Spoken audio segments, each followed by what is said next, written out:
مرحبا 2023 وداعا 2022.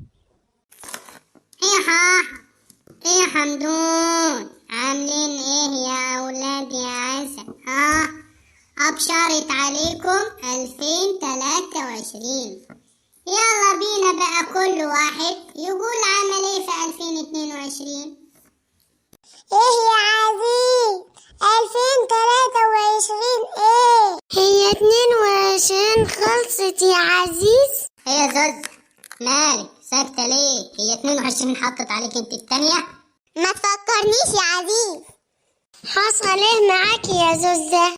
ذهبي وبعته وفلوسي وضاعت، عاوزين ايه تاني؟ اكيد في حاجة تانية يا زوز.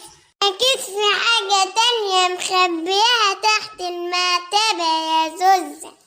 الألواح يا حمدون. أكيد في حاجة تانية تحت المرتبة غير الألواح، وأنا عارفة إيه هي بس مش هقول عليها.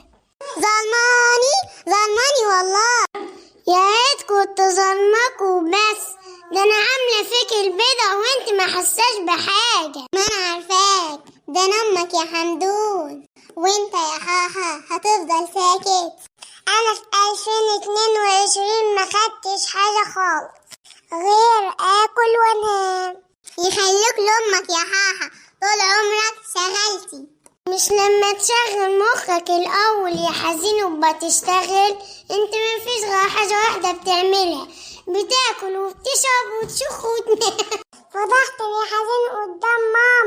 امال مين بيديك مصروف؟ يعني الواد موتني وانا قاعد، يخرب بيتك. عاش ولا كان اللي يموتك يا حبيبي. امال انا رحت فين؟ يخليك ليا يا محشي قلبي، هو انا ليا غيرك في البيت ده؟ محشي قلبي اخص عليك يا عزيز. يا حلاوة يا سلام.